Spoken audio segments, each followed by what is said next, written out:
విజయవాడ ఇంద్రకీలాద్రిపై అక్టోబర్ 3 నుండి దసరా ఉత్సవాలు ప్రారంభం కానున్నాయి. 9 రోజుల పాటు అమ్మవారు 9 అలంకారాల్లో భక్తులకు దర్శనమిస్తుంది. దశ విధాలైన పాపాలను హరించేది కనుకే దశాహార అంటారు. ఇదే వాడుకలో దసరాగా మారింది. దుష్ట సంహారం చేసి ధర్మాన్ని నిలబెట్టడమే శరన్నవరాత్రి ఉత్సవాల వెనుకున్న ఆంతర్యం. ఏటా అశ్వాయుజ శుద్ధ పాండ్యం నుండి దశమి వరకు ఉత్సవాలు వైభవంగా జరుగుతాయి. ఈ ఏడాది అక్టోబర్ 3 గురువారం మొదలయ్యే దసరా ఉత్సవాలు అక్టోబర్ 12 శనివారం విజయదశమి వరకు వైభవంగా జరుగుతాయి.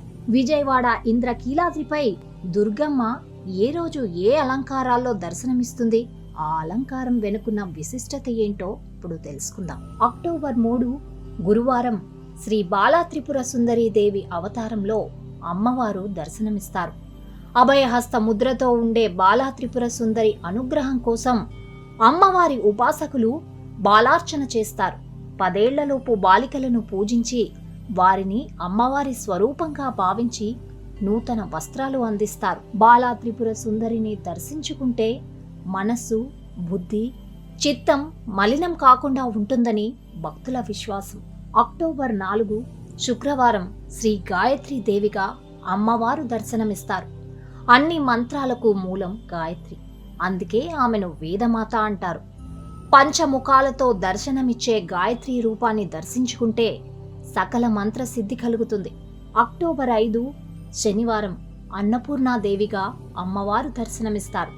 ఓ చేతిలో బంగారు పాత్ర, మరో చేతితో పరమేశ్వరుడికి భిక్షను అందించే రూపంలో ఉన్న అన్నపూర్ణాదేవిని దర్శించుకుంటే అన్న పానీయాలకు లోటుండదని భక్తుల విశ్వాసం. అక్టోబర్ 6 ఆదివారం లలితా త్రిపుర సుందరీ దేవి రూపంలో అమ్మవారు దర్శనమిస్తారు. శ్రీ మహాలక్ష్మి, సరస్వతీదేవి ఇద్దరు చెరోవైపు వింజామరాలతో సేవిస్తుండగా చిరుమందహాసంతో చెరుకుగడ పట్టుకుని కూర్చునే లలితా త్రిపుర సుందరి దర్శనం సకల అభిష్టాలను నెరవేరుస్తుంది. అక్టోబర్ 7 సోమవారం మహాచండీ రూపంలో అమ్మవారు దర్శనమిస్తారు. దేవతల కార్యసిద్ధికి త్రిశక్తి స్వరూపిణిగా మహాచండీ ఉద్భవించిందని పురాణాల్లో ఉంది.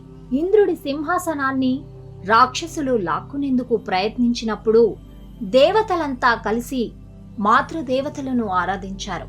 అలా ఉద్భవించినదే ఈ అవతారం. మహాచండిని దర్శించుకుంటే వ్యవహార జయం, కీర్తి పెరుగుతుందని భక్తుల విశ్వాసం. అక్టోబర్ 8 మంగళవారం మహాలక్ష్మీదేవి రూపంలో అమ్మవారు దర్శనమిస్తారు. అష్టలక్ష్ములు మొత్తం కలిసి మహాలక్ష్మీదేవి అలంకారంలో భక్తులను అనుగ్రహిస్తారు. ఈ అలంకారాన్ని దర్శించుకుంటే ధనం, ధాన్యం, ధైర్యం, విజయం, విద్య, సౌభాగ్యం, సంతానానికి సంబంధించిన సమస్యలు దూరమైపోతాయి. అక్టోబర్ 9 బుధవారం సరస్వతీదేవి రూపంలో అమ్మవారు దర్శనమిస్తారు. విద్యలకు అధిదేవత అయిన సరస్వతీదేవిని ఆరాధించుకునేందుకు ఉపాసకులు, విద్యార్థులు భారీగా తరలివస్తారు. ఈరోజు మూల నక్షత్రం కావడంతో ఇంద్రకీలాద్రిపై భక్తుల రద్దీ అధికంగా ఉంటుంది. ఈ రోజు నుండి విజయదశమి వరకు అత్యంత విశేషమైన రోజులుగా భావిస్తారు. అక్టోబర్ 10 గురువారం దుర్గాదేవి రూపంలో అమ్మవారు దర్శనమిస్తారు. లోకాన్ని పీడించిన దుర్గమాసురుడిని వధించిన దుర్గమ్మ స్వయంగా ఇంద్రకీలాద్రిపై అవతరించిందని ఆలయ చరిత్ర. దుర్గతులను పోగొట్టే ఈ అలంకారంలో ఉన్న అమ్మను దర్శించుకుంటే ఉత్తమ లక్షణాలు అలవడతాయని భక్తుల విశ్వాసం. అక్టోబర్ 11 శుక్రవారం శ్రీ మహిషాసుర మర్దిని రూపంలో అమ్మవారు దర్శనమిస్తారు. మహిషాసురుడిని అంతం చేసిన శక్తి స్వరూపిణి మహిషాసుర మర్దిని రూపంలో దర్శనమిస్తుంది. 8 భుజాలు, 8 ఆయుధాలతో సింహ వాహనంపై ఉన్న అమ్మవారిని దర్శించుకుంటే శత్రుభయం ఉండదు. అక్టోబర్ 12 శనివారం శ్రీ రాజరాజేశ్వరి దేవి రూపంలో అమ్మవారు దర్శనమిస్తారు. శ్రీచక్ర అధిష్టాన దేవతగా శ్రీ రాజరాజేశ్వరి భక్తులను అనుగ్రహిస్తుంది. ఓ హస్తంలో చెరుకుగడతో, మరో చేతితో అభయాన్ని ప్రదర్శిస్తూ ప్రశాంత రూపంలో విజయదశమి రోజు దర్శనమిస్తుంది రాజరాజేశ్వరీదేవి. ఈ రూపాన్ని దర్శించుకునే భక్తుల జన్మ ధన్యమైనట్టే.